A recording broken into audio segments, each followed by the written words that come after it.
আল্লাহ তাআলা কোরআন নাজিল করেছেন এবং তিনি কোরআনই বলে দিয়েছেন আমি এই কোরআনকে সংরক্ষণ করব। কিন্তু রাসূল সাল্লাল্লাহু আলাইহি সাল্লামের যে হাদিসগুলো আমাদের সামনে রয়েছে, আল্লাহ তাআলা তো এই হাদিসের বিষয়ে বলেননি যে তিনি এই হাদিসগুলোকে সংরক্ষণ করবে। তাহলে রাসূলের যে হাদিসগুলো আমাদের সামনে আছে, এই হাদিসগুলো কি আসলেই সত্য বা এই হাদিসগুলো কি আসলেই সংরক্ষিত? এমন কিছু প্রশ্ন আমাদেরকে করে, সাধারণ মুসলমানদের সামনে এমন কিছু প্রশ্ন উত্থাপিত করে আমাদের কিছু আহলে কোরআন ভাই আমাদের মনের মধ্যে সন্দেহ এবং সংশয় সৃষ্টি করে দিতে চাচ্ছে। আসলে কি রাসূলের হাদিস সংরক্ষিত রয়েছে? আমাদের সামনে যে রাসূলের হাদিস রয়েছে, এই হাদিসগুলো কতটুকু সত্য? এই হাদিসগুলোর প্রমাণ কি? এই সকল প্রশ্নের উত্তর নিয়েই আজকের এই ভিডিওটি সাজিয়েছে। আজকের এই ভিডিওটি শুরু থেকে শেষ পর্যন্ত দেখলে রাসূলের হাদিস সংক্রান্ত, এর হাদিসের সত্যতা সংক্রান্ত যত ধরনের প্রশ্ন আছে, সকল প্রশ্নের উত্তর আপনার সামনে স্পষ্ট হয়ে যাবে। এবং আহলুল কোরআন ভাই যারা এই ধরনের কথা বলে বা যারা এই ধরনের প্রশ্ন আপনার সামনে ছুড়ে দেয়, তাদের এই প্রশ্নকে আপনি চ্যালেঞ্জের সাথে মোকাবেলা করতে পারবেন ইনশাআল্লাহ।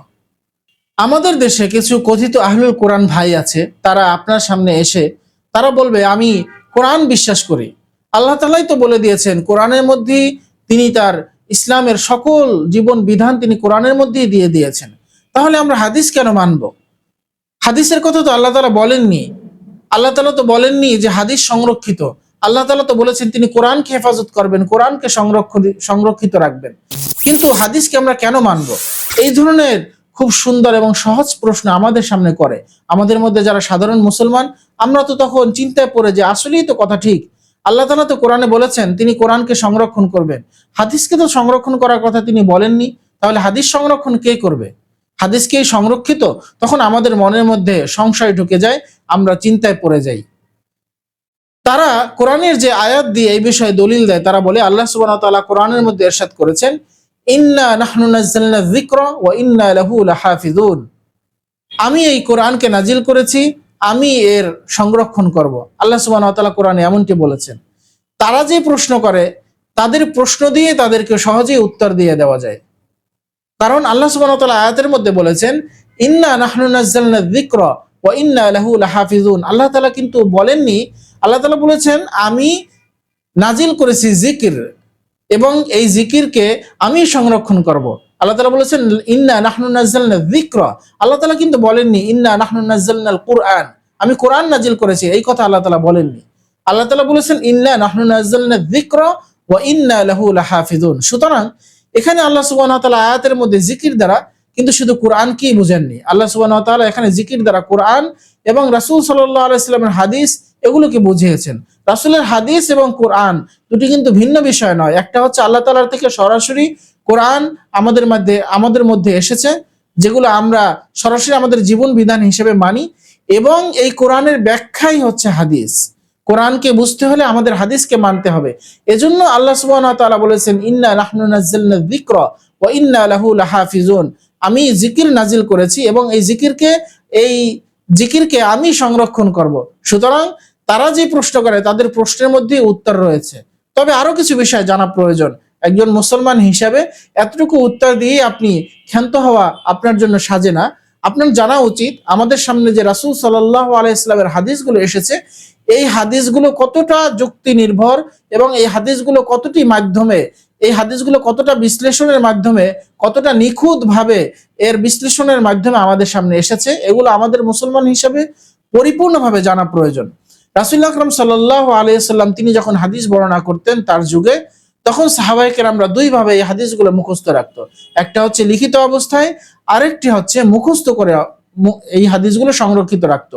অনেক হাফেজ হাদিস ছিল সেই সময়। রাসূল আকরাম সাল্লাল্লাহু আলাইহি সাল্লাম যতগুলো হাদিস বর্ণনা করতেন, সেই হাদিসগুলো তারা মুখস্থ করতেন এবং একে অপরকে আবার সেই হাদিসগুলো শোনাতেন। শুধু মুখস্থের মধ্যেই তারা ক্ষান্ত থাকতো না। সুতরাং রাসূল সাল্লাল্লাহু আলাইহি সাল্লামের যুগ থেকে এই হাদিসগুলোই কিন্তু সংরক্ষিত আছে। এরপরেও রাসূল সাল্লাল্লাহু আলাইহি সাল্লামের যুগের পরে তাবিঈদের যুগ, তাবিঈদের যুগ, এরপরে আরো যত যুগ অতিক্রম হয়েছে, এই হাদিসগুলো ধীরে ধীরে লিপিবদ্ধ হয়েছে। এই লিপিবদ্ধ হাদিসগুলোর মধ্য থেকেই কিন্তু যে সকল সাহাবায়ে কেরাম তাবিঈদের থেকে হাদিসগুলো সংগ্রহ করা হয়েছে, যারা সংগ্রহ করেছেন বিশেষ করে ইমাম বুখারী, ইমাম মুসলিম, এই ধরনের আরো যত ইমাম তারা এই হাদিসগুলো সংরক্ষণ করেছেন, তারা কিন্তু এই হাদিসগুলো সংরক্ষণের ক্ষেত্রে অনেকগুলো পদ্ধতি অবলম্বন করেছেন, অনেকগুলো নিয়ম নীতি মেনে এই হাদিসগুলোকে সংরক্ষণ করেছেন। এই হাদিসগুলো সংরক্ষণের কয়েকটি পদ্ধতি উল্লেখ করতে হলে প্রথমেই উল্লেখ করতে হয় জারহ ওয়া তা'দীলের বিষয়ে।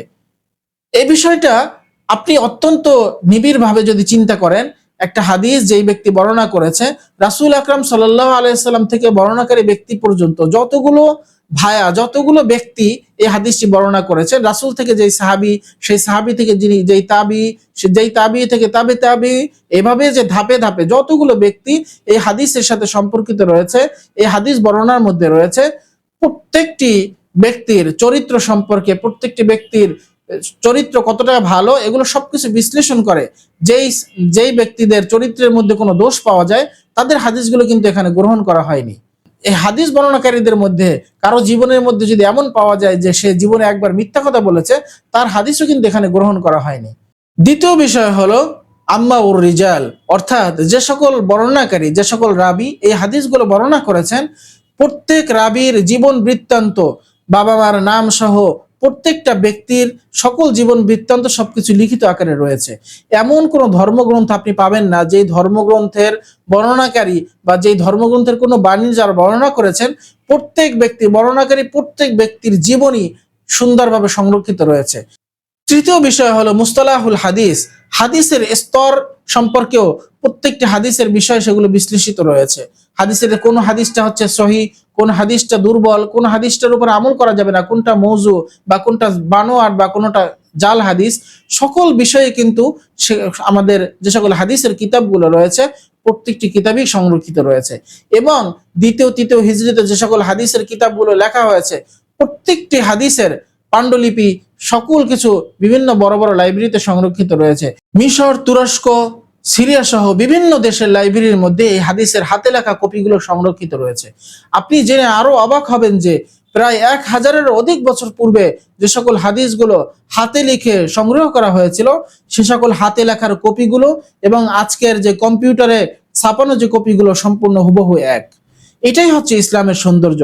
অন্য আর কোন ধর্মে পাবেন যে যেই ধর্মের ধর্মগ্রন্থ যারা যারা বর্ণনা করেছে তাদের জীবনী সহ তাদের চরিত্র সকল কিছু মূল্যায়ন করে, সকল কিছু বিশ্লেষণ করে, তারপরে সেই হাদিসগুলো বা সেই ধর্মের কোন বাণীগুলোকে সংরক্ষণ করা হয়েছে। তবে ইসলামের সকল বিষয়ে আমাদের প্রত্যেকটি মুসলমানের সামনে সকল কিছু স্পষ্ট, সকল হাদিস এবং কোরআনের সকল বিষয় তো আমাদের সামনে স্পষ্টই। কোরআনের মধ্যে আল্লাহ সুবহানাহু ওয়া তাআলা বলে দিয়েছেন, আতিউল্লাহ ওয়া আতিউর রাসূল, তোমরা আল্লাহ তাআলাকে অনুসরণ করো এবং রাসূলকে অনুসরণ করো। সুতরাং আপনি যখন রাসূলকে অনুসরণ করার কথা চিন্তা করবেন, তখনই আপনার হাদিসের মধ্যে যেতে হবে, কারণ আপনি হাদিস ছাড়া তো রাসূলের কথাগুলোকে কিভাবে পাবেন। আর এই রাসূলকে অনুসরণ করার জন্য, রাসূলের কথাকে, রাসূলের পথকে, রাসূলের মতকে অনুসরণ করার জন্য আপনার হাদিস দেখতে হবে, হাদিস বিশ্লেষণ করতে হবে, হাদিস বুঝতে হবে। সুতরাং হাদিস ছাড়া ইসলামকে অনুসরণ করা আসলে অনেক কষ্টকর হয়ে যাবে, কারণ কোরআনের মধ্যে যে সকল বিষয় রয়েছে সেই সকল বিষয়ের বিস্তারিত ব্যাখ্যাই হাদিসের মধ্যে রয়েছে। সুতরাং হাদিসের আজ পর্যন্ত যতগুলো কপি আমাদের দেশে পাওয়া যায়, যত জায়গায় পাওয়া যায়, আমরা যেখান থেকে যে হাদিস সংগ্রহ করি, প্রত্যেকটি হাদিসের বিশ্লেষণ রয়েছে, প্রত্যেকটি হাদিসের বিশুদ্ধতা খুব ভালোভাবে যাচাই বাছাই করেই আমাদের সামনে উপস্থাপন করা হয়েছে। সুতরাং কেউ যদি এই ধরনের কোনো উক্তি করতে চায় যে হাদিস আসলে এর কতটুকু সত্যতা রয়েছে এটা যাচাই বাছাই প্রয়োজন, আসলে তিনি ভুলের মধ্যে রয়েছেন। তার জ্ঞানের গভীরতা, তার জ্ঞানের সম্প্রসারণ আরো বেশি করা দরকার, তার আরো বেশি এ সম্পর্কে জানা দরকার। আমাদের হাদিসগুলো যেগুলো আমরা অধ্যয়ন করি, যেগুলো আমাদের সামনে আসে, এগুলো সবকিছুই বহুবার যাচাই বাছাই শেষে আমাদের সামনে আসে। সুতরাং আল্লাহ সুবহানাহু ওয়া তাআলা যেভাবে বলেছেন কোরআনকে অনুসরণ করতে এবং রাসূলকে মেনে চলতে, আল্লাহ তাআলার এই কোরআনের এই আয়াতকে অনুসরণ করতে হলেও আমাদের হাদিসকে অনুসরণ করতে হবে, আমাদের রাসূল সাল্লাল্লাহু আলাইহি সাল্লামকে অনুসরণ করতে হবে। সুতরাং আপনাদের সামনে বা আমাদের সামনে, আমাদের যাদের সামনে এই ধরনের কোনো বিষয় আমাদের সামনে পেশ করা হবে, আমরা ইনশাআল্লাহ তাদেরকে, আশা করা যায় এখন খুবই সুন্দরভাবে তাদের এই সকল প্রশ্নের মোকাবেলা করতে পারবে ইনশাআল্লাহ। আপনাদের সামনে যদি এ ধরনের আরো কোনো প্রশ্ন এসে থাকে, যে সকল প্রশ্ন আহলুল কোরআনদের থেকে আমাদের সামনে আসে এবং যে সকল প্রশ্নকে নিয়ে আপনি বিশ্লেষণ করা যেতে পারে বলে মনে করছেন, সে সকল প্রশ্ন কমেন্টের ঘরে লিখতে পারেন এবং আমরা সকলেই যাতে সচেতন হতে পারি, একজন সচেতন মুসলিম হিসেবে নিজে ইসলামের উপরে আমল করে সকলকে আমল করার জন্য যাতে আমরা উদ্বুদ্ধ করতে পারি, সেজন্য আল্লাহ সুবহানাহু ওয়া তাআলা আমাদের সকলকে তৌফিক দান করুক। আমিন। আসসালামু আলাইকুম ওয়া রাহমাতুল্লাহি ওয়া বারাকাতুহু।